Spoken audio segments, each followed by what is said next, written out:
Tamil Nadu 360 News. சீர்காழியில் March 19 அன்று நடைபெற்ற சமூக நல்லிணக்க இஃப்தார் மற்றும் ஜகாத் வழங்கும் நிகழ்வு குறித்த செய்தி. சீர்காழி தாலுகா சுன்னத்வல் ஜமாத் கூட்டமைப்பு மற்றும் மாவட்ட அரசு தன்னார்வ நுகர்வோர் பாதுகாப்பு அமைப்பின் சார்பில் 6ஆம் ஆண்டு புனித ரமலான் நோன்பு ஜகாத் வழங்குதல் மற்றும் இஃப்தார் பெருவிழா நேற்று சீர்காழியில் மிகச்சிறப்பாக நடைபெற்றது. சீர்காழி பெரிய பள்ளிவாசல் வளாகத்தில் நடைபெற்ற இந்த விழாவிற்கு கூட்டமைப்பின் தலைமை ஒருங்கிணைப்பாளரும் மாவட்ட அரசு தன்னார்வ நுகர்வோர் பாதுகாப்பு உறுப்பினருமான அல்ஹாஜ் எஸ் முகம்மது யூசுப் தலைமை தாங்கினார். டாக்டர் ஹாஜா ஷெரீப் வரவேற்புரை ஆற்ற கார்டன் எச் மமீன் தொடக்க உரை வழங்கி நிகழ்ச்சியை தொடங்கி வைத்தார். இவ்விழாவில் சீர்காழி பெரிய பள்ளிவாசல் முத்தவல்லி சதகத்துல்லா பொருளாளர் ஜெகபர் அலி, ஸ்ராஜுதீன் மற்றும் சீர்காழி தாலுகா அனைத்து ஊர் சுன்னத்வல் ஜமாத் பள்ளிவாசல் முத்தவல்லி தலைவர்கள் மற்றும் நிர்வாகிகள் முன்னிலை வகித்தனர்.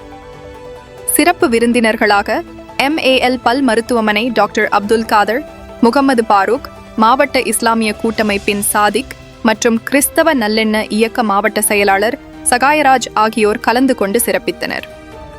புனித ரமலான் மாதத்தை முன்னிட்டு விழாவில் ஏழை எளிய மக்களுக்கு ஜகாத் நிதியுதவி வழங்கப்பட்டது. அதனைத் தொடர்ந்து சமூக நல்லிணக்கத்தை வலியுறுத்தும் வகையில் நடைபெற்ற இஃப்தார் நோன்பு திறப்பு நிகழ்ச்சியில் இஸ்லாமிய பெருமக்கள் மற்றும் பிற மதத்தைச் சேர்ந்த முக்கிய பிரமுகர்கள் என திரளானோர் கலந்து கொண்டனர். நிகழ்ச்சியின் நிறைவாக கூட்டமைப்பின் இணை ஒருங்கிணைப்பாளர் முகமது காமில் நன்றியுரை வழங்கினார். இதற்கான விரிவான ஏற்பாடுகளை ஜமாத் நிர்வாகிகள் மற்றும் தன்னார்வலர்கள் செய்திருந்தனர்.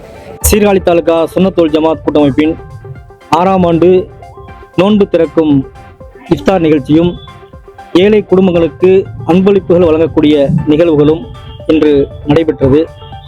இந்த இஃப்தார் நிகழ்ச்சியில் சமய நல்லிணக்கத்தை போற்றும் வகையில் மயிலாடுதுறை மாவட்டத்தைச் சார்ந்த அனைத்து சமுதாய நல்லிணக்க குழுவினர்களையும் சமய சார்பற்ற நிகழ்வாக அவர்களையும் அழைத்து இஸ்லாமிய சமுதாய பெருமக்களையும் அழைத்து இந்த நிகழ்ச்சி நல்ல முறையில் நடத்தி முடித்திருக்கின்றோம். இந்த நிகழ்ச்சியின் மூலமாக சமுதாய மக்களுக்கு ஒற்றுமையையும் வலிமையையும் நிலைநாட்டக்கூடிய இந்த நிகழ்ச்சி இதுபோன்ற நிகழ்ச்சிகளை ஒவ்வொரு ஆண்டும் நாங்கள் நடத்தி கொண்டிருக்கின்றோம். இந்த நிகழ்ச்சியிலே மாவட்ட ஆட்சியர் உட்பட அரசின் உயர் அதிகாரிகள் இன்று கலந்து கொள்ள இருந்தார்கள். தேர்தல் பணியின் காரணமாக அவர்கள் இந்த நிகழ்ச்சிக்கு வாழ்த்துக்களை தெரிவித்துக் கொண்டு அடுத்த நிகழ்வில் கலந்து கொள்வதாக வாழ்த்து செய்தி அனுப்பியிருக்கின்றார்கள். மேலும் நாளை அடுத்து வரக்கூடிய ரமலானுடைய ஈதுல் ஃபித்ர் என்னும் நோன்பு பெருநாளை கொண்டாடக்கூடிய இஸ்லாமிய பெருமக்களுக்கு சீர்காழி தாலுகா சுன்னத்துல் ஜமாத் சார்பாக வாழ்த்துக்களையும் பாராட்டுகளையும் தெரிவித்துக் கொள்கின்றோம். இந்த நிகழ்ச்சி சீர்காழி தாலுகாவுடைய சுன்னத்துல் ஜமாத் கூட்டமைப்பு பைத்துல் மால் அறக்கட்டளையின் மூலமாக நடத்தப்பட்ட நிகழ்வாகும். மருத்துவ கல்வி பயிலக்கூடிய ஏழை மாணவருக்கு ரூபாய் 20,000 நிதி உதவி அளித்து கௌரவிக்கப்பட்டது. பகிர்ந்துண்ணும் பண்பே ரமலான் பாடம் பசித்தவர் துயர் துடைப்பதே ஈகையின் கீதம். மதங்களை கடந்து கைகோர்த்த இஃப்தார் மண்ணில் மலரட்டும் மனிதநேயச் சுடர். உங்கள் ஊர் செய்திகளை உரத்த குரலில் DN 360 செய்திக்காக சீர்காழியிலிருந்து செய்தியாளர் ஜோசப்.